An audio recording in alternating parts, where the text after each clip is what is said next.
Hello, everyone, and welcome back to an open page with LongTemple. Thank you for returning and spending this time with me again. Your support has been steady, loyal, and deeply appreciated. Every time you join me here to listen to these stories unfold, you help bring the Platinum Chocolate universe to life. Tonight, we continue our journey through Caramel and Steel, a Platinum Chocolate romance, with the reading of Chapter 3, Rudy's Coffee and Diner. This chapter carries us deeper into the quiet, unfolding connection between Marlie Bennett and Dr. Trunk. What begins as a simple late-night stop for coffee becomes something much more meaningful.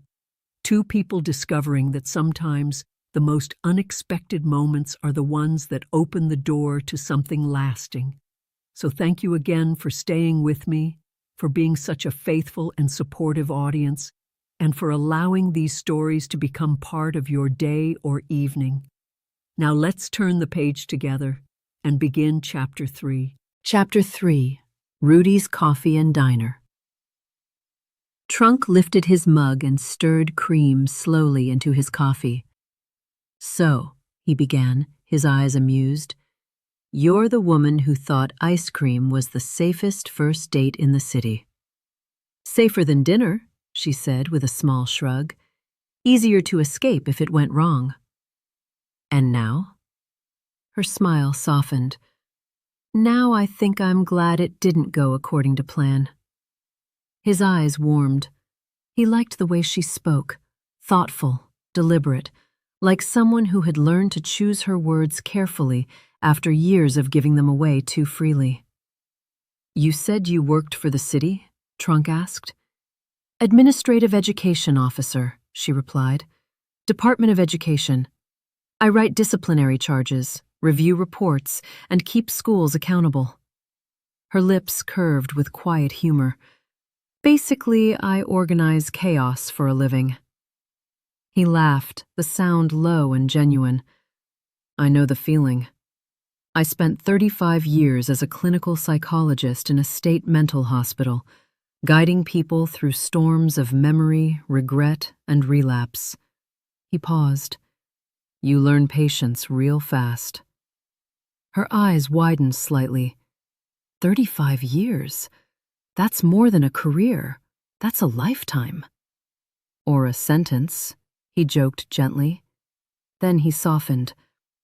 "I retired 6 months ago, still learning how to fill the quiet."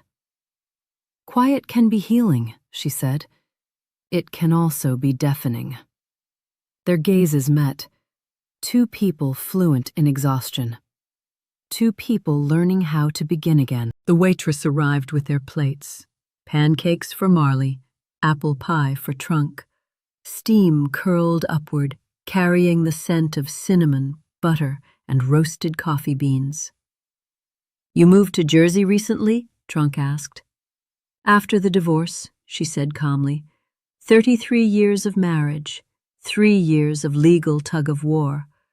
When it was finally over, I packed what was left of me and left Brooklyn behind." She met his eyes without flinching. "I didn't know who I was outside of being someone's wife, someone's mother. But I knew I couldn't keep being invisible." Trunk nodded slowly. "That's brave." His voice softened.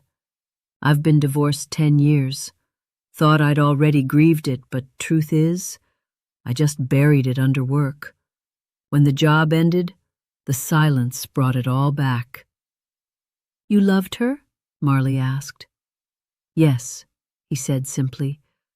"But sometimes love isn't enough when one of you disappears into addiction." For a moment the jukebox filled the space between them.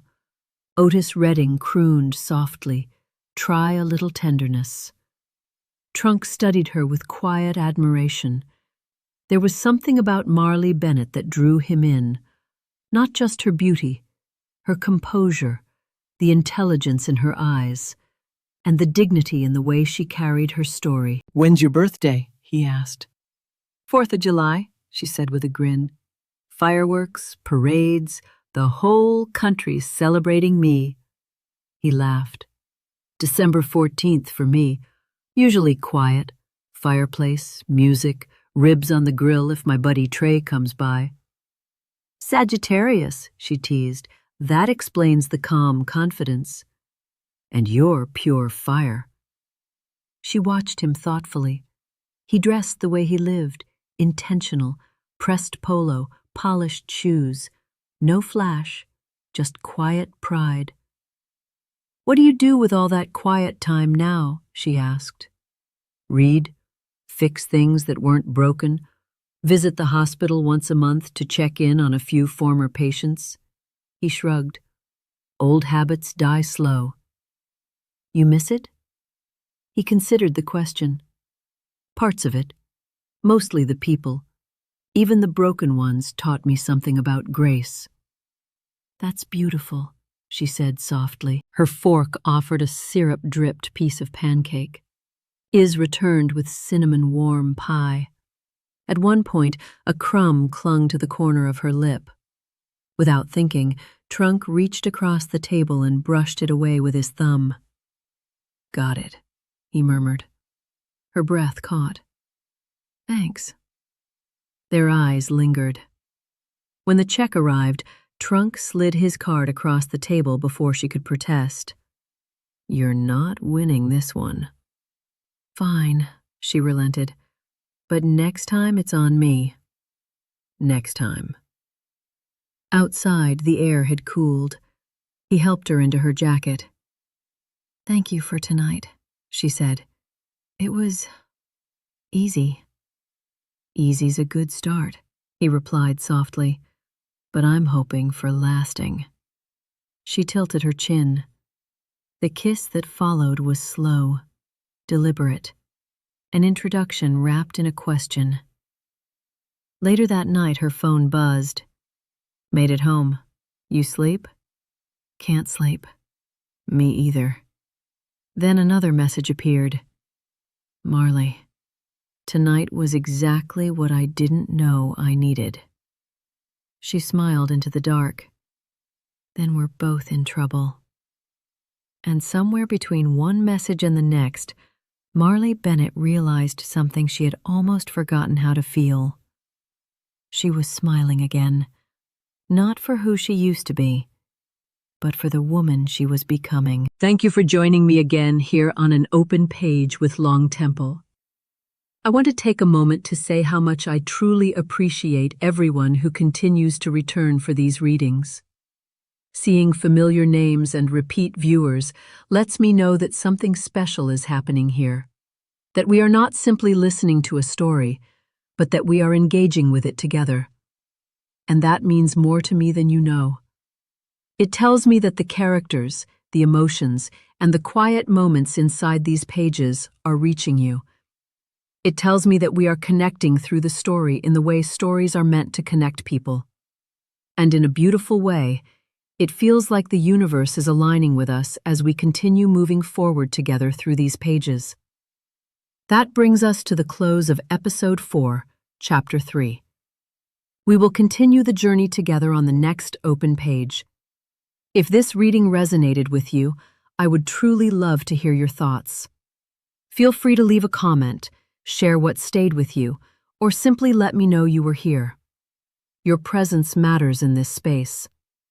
On our next episode of An Open Page with LongTemple, we will turn the page together and continue the journey deeper into the story. Until then, I invite you to remember something important about the world these stories live in.